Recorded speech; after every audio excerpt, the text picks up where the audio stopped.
So hello guys, यो चाहिँ day 6 ढिला आयो है।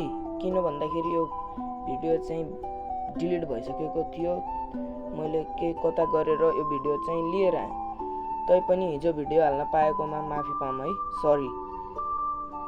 आज चाहिँ यो चाहिँ कता जाँदाखेरि भन्दाखेरि मम्मीलाई हस्पिटल लिँदाखेरिको म चाहिँ साइकलमा हावा थिएन, त्यो भएर अङ्कलको घरमा हावा भर्न गएँ।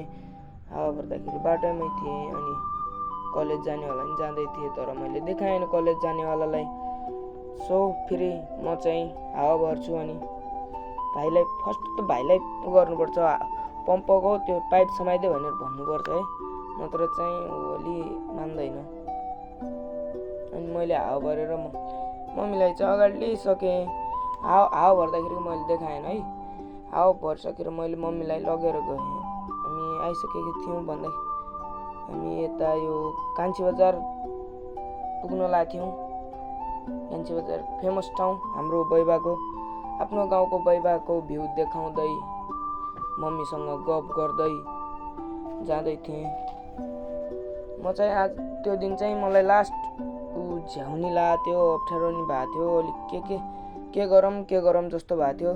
तैपनि हामी कान्छी बजारको नयाँ रोडमा पुगिसक्यौँ। नयाँ रोडमा पुगिसकेपछि मैले देखाएँ पछाडि नयाँ रोडको चाहिँ हालत यस्तो छ। साइडमा यो ढुङ्गा हालेको छ, तर ढुङ्गा फिजिया छैन। बाटोमा ढुङ्गा छन्, तर त्यो पनि सफा भएको छैन। बाइचान्स अलि गाडी डिसब्यालेन्स भयो भने गाडी चाहिँ झर्न सक्छ। म पनि झर्नेवाला थिएँ।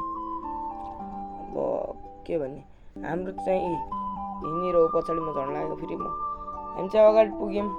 अब खल्ला भन्ने ठाउँ पुग्यौँ, चौन्नी खल्ला भन्ने ठाउँ नजिकै थियौँ। चौन्नी खल्लाको हामी चाहिँ फेरि क्यामेरा ब्याक गरेर मैले चाहिँ भ्यू देखाएँ। भ्यू देखाइसकेपछि आफ्नो ठाउँ र आफ्नो गाउँको लाज नमानेर भन्नुपर्छ, हामी चाहिँ फेरि चौन्नी पुगिसकेका थियौँ। चौन्नी पुगिसकेपछि चौन्नीको बाटो चाहिँ यस्तो छ। अब हेर्नुहोस् है, अब चौन्नीमा अलि यो पछाडि बनिरहेको आरसिसी, यो चाहिँ आरसिसी अगाडिको चाहिँ पिच, हाइवे जस्तो पिच भएको छ, तर यो खासै राम्रो देखिएको छैन। देखियो, तर यो पिच भन्दाखेरि अब योमा साइकल उभ्यायो भने साइकल उभ्याउँदाखेरि त्यो गिट्टी माथि आइहाल्छ। यो यस्तो कच्चा भइसक्यो र हो कि त्यस्तै बनाएर हो, त्यो जान्न चाहिँ सकिएको छैन। सो हामी चाहिँ अगाडि पुग्दै जाँदै हामी चाहिँ जाँदै थियौँ, मम्मी र म। मम्मीलाई चाहिँ के भएको थियो भन्दाखेरि अलि उहाँको शरीर चाहिँ बिरामी हुनुहुन्छ। मम्मीको मैले आउँदाखेरि स्लो मोसन लगाएँ अनि मम्मी चाहिँ नजिक आउनुभयो। अनि फेरि हामी फिलहाल हामी हस्पिटल पुग्यौँ। डक्टरले चेक गर्दै हुनुहुन्छ। डक्टरले भन्नुभयो कि उहाँलाई सलाइन पानी भन्ने हुन्छ नि, एउटा त्यो बोतलमा मिल्ने पानी, त्यो पानी लगाउनु पर्छ भनेर उता बेडमा सुताउनु जानुभयो।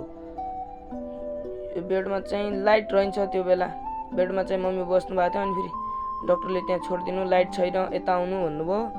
अनि मम्मी चाहिँ उता जानुभयो, अर्को बेडमा जानु हुनुभयो। सो मेरो ब्लग नि इन्ड भयो। ल, धन्यवाद।